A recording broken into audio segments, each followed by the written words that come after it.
Mahigala og makaigsunan kong hagnaanon. Mayong adlaw kaninyo. Ani ana usab kita sa atong laing episode karon sa atong LGU Hagna News Update. Ang Just Med Unit nagpahigayon og training alang sa micro, small, and medium enterprises sa atong lungsod sa Hagna aron sa pagpalig-on sa marketing pinaagi sa maayong record keeping niini.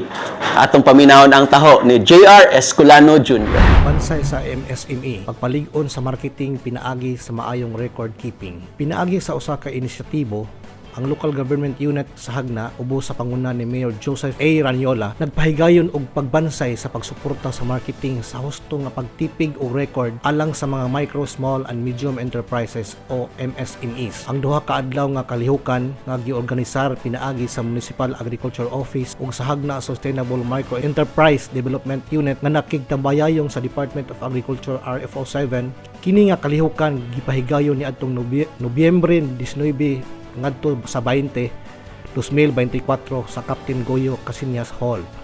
Kung diin ang pagbansay nagtumong sa paghatag og gimbugaton sa kung unsa ka importante ang epektibo nga pagtipig og record alang sa pagtubo og kalampusan sa negosyo. Ang mga partisipante nakabenepisyo gikan sa kaalam og kasinatian ni Miss Maria Wencisa B. Igama PhD, kanhi Agribusiness and Marketing Assistance Division Chief sa DA Region 7.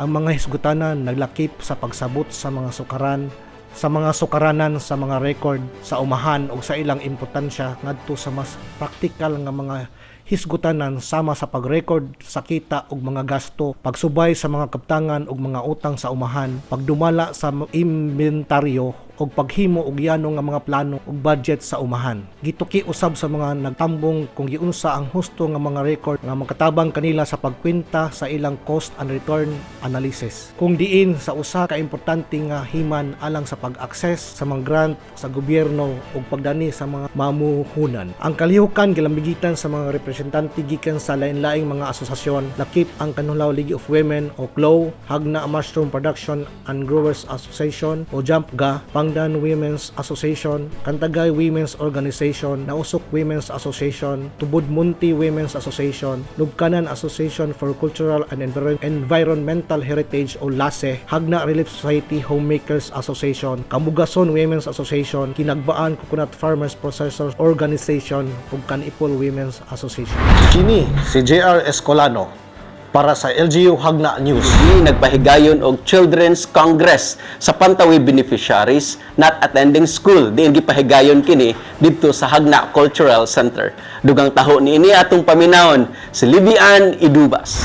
Atong Nobyembre 20, 2024, ang Department of Social Welfare and Development gikan sa Pantawid Pamilyang Pilipino Program o gikan sa Local Government Unit sa Hagna ng gipanguluhan ni Mayor Joseph A. Ranyola nagpahigayon sa 11 kongreso uban sa mga Pantawid beneficiaries nga out of school youth uban sa ilang mga ginikanan o guardians. Kini nahitabo sulod sa Hagna Cultural Center. Kining 11 nga kongreso gitumong aron makig-alayon sa mga beneficiaryo sa Pantawid program nga sa pagkakaroon wala ma-enroll sa eskwelahan. Kini nga panagtapok nagtinguha sa pagsulbad sa mga hagit nga giatubang sa mga bata ug sa ilang mga pamilya. Pagpalambo sa dialogo ug patinabangay aron mahibal-an ang mga solusyon sa mga makapadali sa ilang pag-access sa edukasyon. Usab kini nagtumong sa pagpataas sa kahibalo bahin sa importansya sa edukasyon ug sa pagsuhid sa mga estratehiya nga makadasig sa mga wala sa eskwelahan. Adunay mga representative nga gipili nga mo-advocate alang sa interest o panginahanglan sa mga benepisyaryo sa Pantawid nga sa pagkakaroon wala ma-enroll sa eskwelahan. Ang ilang pag-apil nagpasiugda sa importansya sa inclusive nga edukasyon ug ang panginahanglan alang sa gipunting nga mga interbensyon aron suportahan ang mga bata nga huyang sa ilang mga komunidad. Mapasalamaton ang tanang mitambong, ilaban na gayud ang mga kabatan-unan ug mga ginikanan sa maong panghitabo ngadto sa Department of Social Welfare and Development ug sa Municipal Social Welfare and Development Office ubos sa pangamhanan ni Mayor Joseph A. Ranyola sa makanunayong suporta sa mga katawhan sa Hagna, ilabi na sa mga kabatan-unan nga nanginahanglan gayud ug pag-amuma.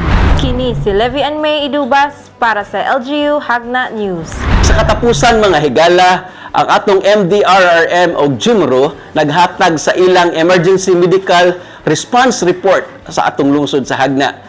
Dugang taho atong paminahon si Julie Marie Galope. Sa milabay nga upat ka adlaw gikan Nobyembre 18 taman 21, 2024, ang Municipal Disaster Risk Reduction Management Hagna Emergency Rescue Unit MDRRM Jimro ubos sa pagpangulo ni Mayor Joseph A. Ranyola naghatag og report bahin sa ilang mga giatiman nga emergency cases sulod ug gawas sa lungsod sa Hagna. Sumala sa report sulod sa lungsod sa Hagna nakatala og 7 ka emergency cases nga naglangkob sa duha ka motor vehicular accident ug 5 ka medical cases. Samtang sa gawas sa lungsod naka-record og 8 ka emergency cases. Kini gilangkuban sa 6 ka transport patient ug 2 ka pick-up patient. Sa kinatibuk-an nakaatiman ng MDRRM Jimro og 15 ka emergency cases sulod sa maong panahon. Kini nga report nagpakita sa aktibong serbisyo sa MDRRM Jimro sa pagtabang sa mga nanginahanglan og emergency medical assistance sa Hagna ug sa kasikbit nga mga lungsod. Gipahinumdum sa MDRRM Jimro ang publiko nga sa panahon sa emergency mahimo silang tawagan para sa dali nga pagresponde og medical assistance.